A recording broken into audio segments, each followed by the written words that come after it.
This is SportsLine.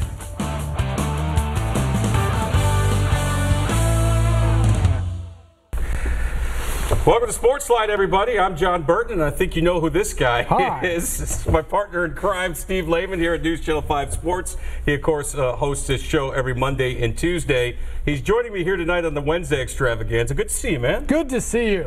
Glad to be in the building at the same time. And I understand you bring good news for Vanderbilt basketball fans. Yeah, huge shot by Riley LaChance at the buzzer moments ago. Vanderbilt is going to win. They are reviewing it as we speak right now, but they're going to win. Clearly got it off in time. They're going to win 81-80 over Mississippi State, and it's kind of fortuitous because right before that, Vanderbilt kind of pushes their way back into the game. They're down by 1. Playing defense with 8 seconds left. Mississippi State clearly throws the ball off Xavier Stapleton's hands. He comes up to catch it, goes right through, out of bounds. Should have been Vanderbilt ball. Right. They call a phantom foul on Joe Toye, so Stapleton goes down with 2 free throws. He hits the first one. You're thinking, good gosh, they're going to lose off of that. Yeah. He misses the second one. Vanderbilt runs it up the court. LaChance gets a 3 at the buzzer, and he drains it. So I guess ball don't lie, right? That's right. But Vanderbilt wins on a huge shot tonight. We'll, of course, have highlights at 10. Well, listen, one of the things you have to admire about this year's Vanderbilt basketball team, they've had some things not go their way, as we know, but they keep fighting for Bryce Drew. They play hard for him. And I think that's a reflection of Bryce Drew as a coach and the character of these kids, playing hard despite a losing record both overall and in the SEC. It's more extreme this year than last year, but remember last year's team, his first team at Vanderbilt, started the season 11-13. They were 2 games below 500 when they got into the month of February, and then they got hot. And they beat Florida 3 times, and they beat Kentucky, and they had a bunch of wins down the stretch, and they made a little run in the SEC tournaments, and they got into the NCAA tournaments. The track record is that Bryce Drew's teams get better as the season goes along. This team has dug itself a huge hole. It's hard to see them making any kind of a run to feasibly get back into the NCAA tournament picture this year. But they do appear to be getting better game in and game out, and that's what you want to see every year. Absolutely, 100%. All right, that's great news. So Vanderbilt looks like they're going to beat Mississippi State. Steve will have highlights tonight over on NewsChannel 5 at 10:22, but that's not why you're here. You're here. No. Well, you're here for a number of reasons. You're my partner in crime at NewsChannel 5 Sports. You're one of my best friends, and you are the best sportscaster in Nashville. Whoa. Now you're just pouring it on. Hey, pouring it on thick tonight. I'm from a wrestling background. I know how to put people over. But some major news today with another major sporting event coming to Nashville. I'm starting to lose count. You broke the story this afternoon that the Davis Cup tennis tournament is coming to Nashville, and it's coming to the Belmont campus. What can you tell us about that? Yeah, quarterfinals of the Davis Cup, which is the most prestigious international team tennis competition every year. You've got the sort of the 16 biggest, best tennis playing countries. It's kind of the World Cup of tennis, right? Yeah, exactly. 16 biggest, best countries playing tennis in the world put together teams of their best pros. They come together and they play rounds, from a round of 16 down to a championship round throughout the course of the year. And the way it breaks down is you play every round. You play 2 singles matches on Friday, doubles match on Saturday, 2 more singles matches on Sunday, best of 5. And, you'll have at least 2 guys playing singles. You'll have a doubles team as well in there. The Americans, when they won the first round of this year's Davis Cup over Serbia early in February, they had John Isner, Sam Querrey, a couple guys you know pretty well. Ryan Harrison was part of the doubles team. So those are the types of names you'll hear.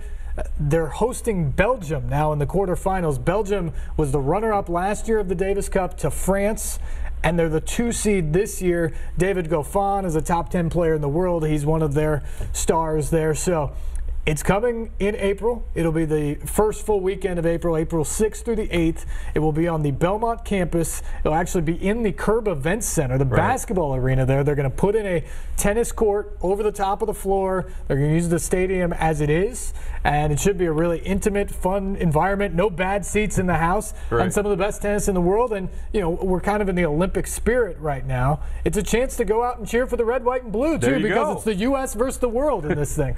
That's amazing. amazing stuff. That's a huge event, and I know this is a story you were working on all day. The official announcement's supposed to come tomorrow morning, correct? Yeah, tomorrow morning, 11:30, the United States Tennis Association will be at Belmont to give the official word of this. But yeah, there's a lot of people working on this, from the local angle to the national angle of the USTA. Obviously, people at Belmont, people within the Nashville sports scene, just trying to bring it all together and put Nashville once again on the map. And I was talking to some people who are very connected in Nashville sports earlier today about this, and when you think about it, John, think of all the stuff that we have had, the fortune of covering and the fortune of just viewing as sports fans in this town over the last, we said 12 months, but frankly, you can go back farther than that. Go back to the All-Star game in the NHL, but obviously you have the Preds run, you have the 20th anniversary of the Music City Bowl this year. You've got now the Davis Cup coming. We added a golf event. You have a new MLS franchise coming. Last summer you had the U.S. national team in the Gold Cup. Then you had the International Champions Cup in soccer. The Nashville SC just debuted a couple they just had their first game in the rain. But a great atmosphere. You had the Titans get back to the playoffs for the first time in a decade.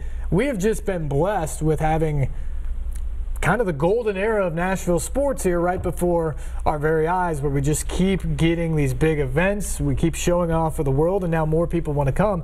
And I think this is just another example of that. I'm just curious to know, in your research today, have you been able to find out why Nashville wound up being the spot for this event? Not definitively. I mean, there are other cities that were in contention, so they were selected for this. I'm wondering, did the Nashville Sports Council, did they bid for it, or was it just like, hey, Nashville's pretty cool, let's have part of the Davis Cup there, which would be my reasoning for it. Yeah, I do think they sort of reached out and said, hey, we would be willing to do something about this. I also can tell you that there's someone fairly well connected in the USTA hierarchy who is a Belmont alum. Oh, there you go. So I think he probably put in a pitch for the Curb Center in particular that, hey, I think my school could potentially do this if we wanted to go to Nashville. But I think the biggest thing, though, is you just look at all of this stuff. It's hard to say in any one of those events we just mentioned, especially the ones that were hosted here in Nashville, that Nashville and Music City didn't knock it out of the park. From the NHL All-Star game, you talked to people just like I did. That was worldwide media that came in and said, I've never been to an All-Star game that was this cool.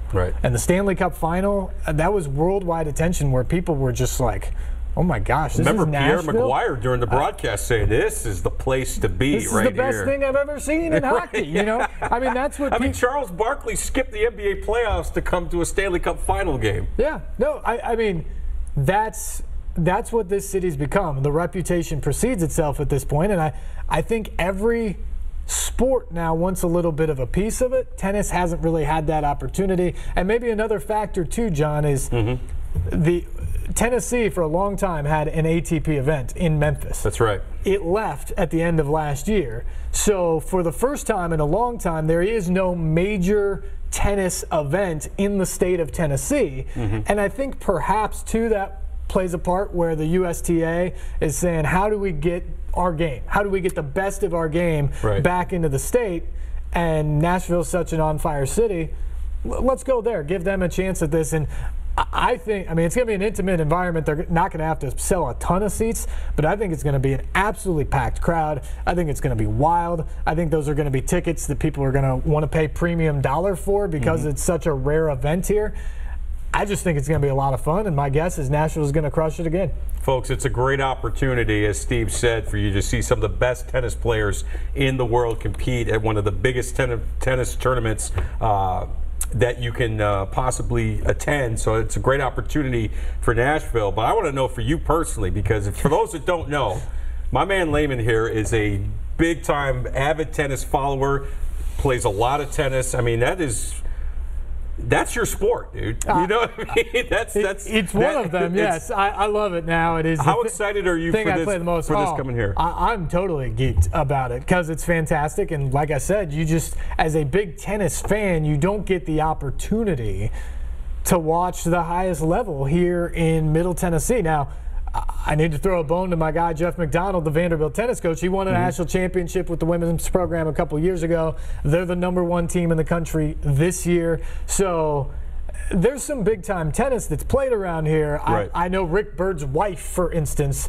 her team has won a tennis championship, national championship, a couple times in the last few years at their age group and level. So there's some really good tennis played around here, but you just don't get the highest level pros playing for great stakes here really ever. And so I think that's pretty fantastic that we're going to see the guys like Isner and Query and Goffin and those guys to come in here. But the other thing is, if you've never really paid attention to team tennis and maybe all you do is pay attention to the Grand Slams, and the Grand Slams are great, don't get me wrong, right, but it's so different when you put the country colors on or the team colors at the college level, and every match means something. You know, it's not just, hey, this means something for me because I advance. It's, we're trying to rack up 3 points. We're trying to move on as a team. We're trying to win a trophy for America at the end of the day. And so I think that's what's going to be really special too, is not just is it the best in the game, best in the sport that will come here to compete, right, but you're competing for the country. It's an opportunity to put on your red, white, and blue, take the flag out, and, you know, drape it around your shoulders and go to the curb center and cheer people on and chant USA, USA. I just think it's going to be an awesome weekend. First full weekend in April, Davis Cup tennis tournament quarterfinals? Quarterfinals against Belgium at Belmont University at the Curb Event Center. That's incredible stuff, man. I want to switch gears real quick and talk about the Nashville Predators. Love to. You know, a lot of times we in the local media get still pinching myself over last night. That was an incredible win. I want to get your thoughts on that. But overall, when you look at the Predators, right? We got a little heat a couple of weeks ago. Somebody said, you know, you guys always criticize the Titans. You never criticize the Predators. I know they have holes in their game, and Peter Laviolette makes it a point to say every time he meets with the media, we have holes in our game. We have things we need to clean up between now and the playoffs.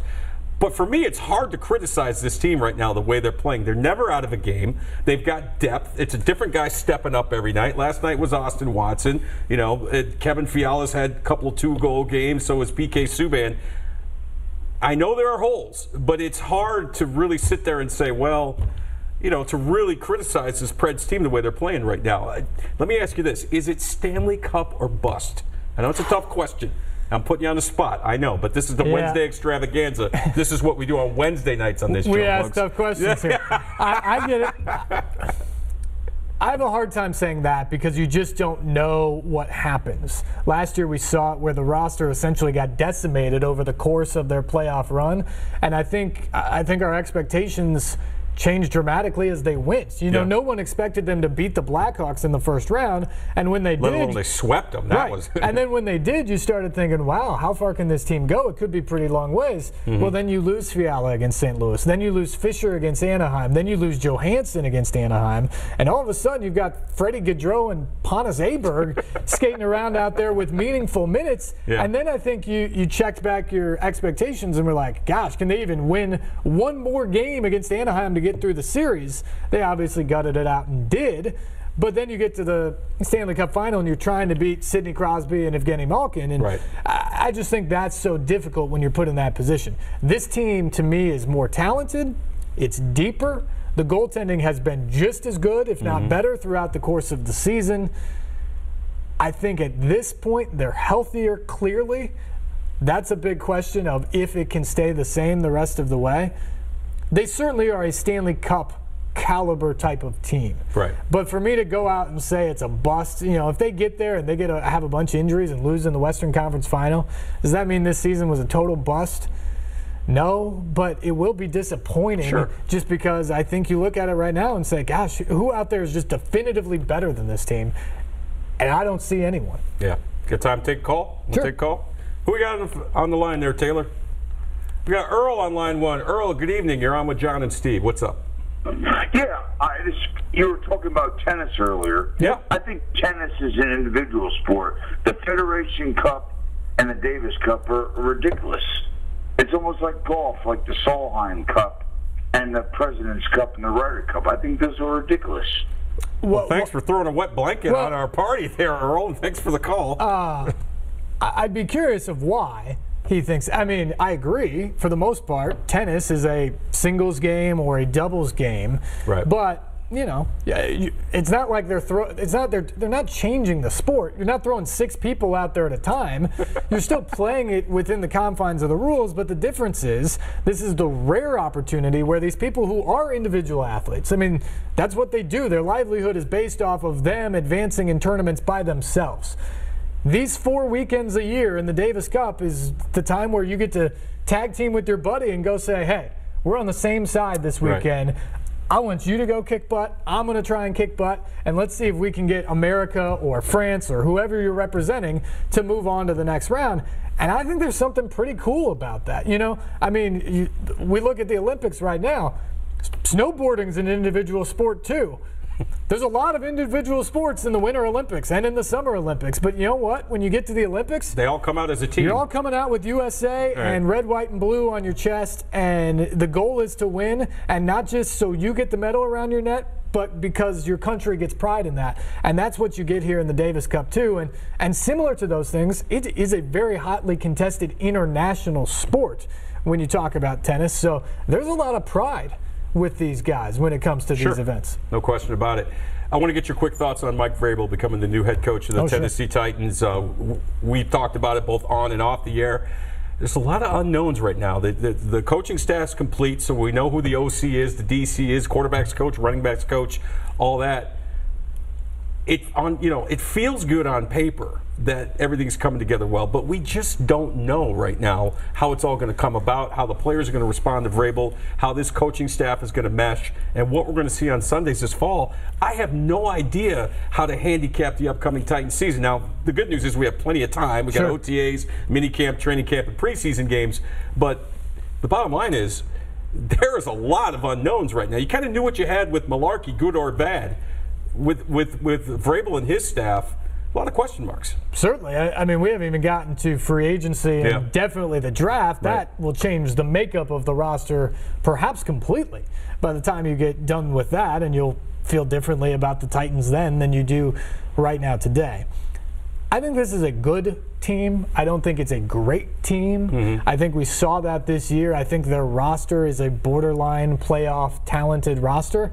So in some ways, they may be overachieved to get into the playoffs and then win a game in the playoffs. But offensively, I think they underachieve for the talent they have. And I think that's where you look at all of these moves and you say, why are they happening? It was because Marcus Mariota took a step back to a lot of people this year for whatever reason. Injuries, offense, whatever. He took a step back. The offense as a whole didn't perform. And so I think this move is about what's in the best interest of Mariota and the offense to make this team more exciting next year. And the thought was Mike Malarkey wasn't willing to budge and change what he wanted to do. So John Robinson had to find a new coach to do that. He went and found Mike Vrabel, a guy he was familiar with, knows the Patriots way that they're both very fond of. And then he goes out and hires his guy. The guy got Matt LaFleur, I think is going to be an interesting choice as an offensive coordinator because I think he's going to open it up. He's got a great pedigree. He's worked with quarterbacks and had great success there. But he's also never called plays before. So I've got high expectations and high hopes, but I also have no idea exactly what we're going to get. And that's the same thing with Mike Vrabel. So I think there's a lot of optimism right now. At least that's my impression, and that's my hope for the Titans. But at the same time, John, I say this, and I said it from the beginning here, is with Mike Malarkey, people complain that maybe they had reached the ceiling. We don't know if that's for sure, but maybe. By getting rid of Malarkey, what you're doing is you're trying to hit a very small window of excelling more than what you just did, and that's get into the playoffs and win a game. You know, for this to ultimately be a success, you have to win a division, you have to win multiple games in the playoffs, and ultimately win a Super Bowl. That's a pretty high bar to hit and pretty small window to hit with any coaching hire. Can they do that? I don't know. But while you hope to raise the ceiling for this team with a hire, you most certainly lower the floor here because you just don't know what you're going to get with this coaching staff or what with this team. And I would, to you, it's equally as likely to me that they go 5-11 next year as they go 11-5 and win the division. So ultimately, is that a good move? We'll find out when they start playing games. But to me, I don't know how you make a prognostication right now, given what we know. An exciting win for Vanderbilt men's basketball tonight. I know you're going to have that tonight on the 10 o'clock sportscast. What else you got cooking? Well, more on tennis, obviously. The deal to have the Davis Cup quarterfinals here in April. We'll recap that Preds stunning comeback last night here from those guys. They're excited about that. And, oh yeah, the always popular medal count. We'll update you from Pyeongchang to tell you how the U.S. is doing Not so PF far Chang. today. Yeah. Oh, man. There's a reason that television station went bankrupt last week. I guess the graphics department was the first one hit. For those that don't know, there was a TV station. Where, in Chicago? Chicago. Number 3 market in the United States, and their graphics said PF Chang instead of Pyeongchang. Olympic rings. Yeah. 2018 PF Chang, which is a fine establishment. I haven't eaten for a while, so I'm hungry now. Yeah. But yeah, somebody probably lost their job over that. Good stuff, man. I appreciate you coming on the Wednesday Extravaganza, Anytime. talk a little tennis and other stuff. Sure. He's Steve Layman, folks. You can catch him on this show Mondays and Tuesdays from 8 to 9. He's also the best sportscaster in Nashville. Way too kind. Well, also a liar, but way too kind. I speak the truth. When we come back, we're going to talk more about the Preds and your phone calls. Stay with us right here on SportsLine.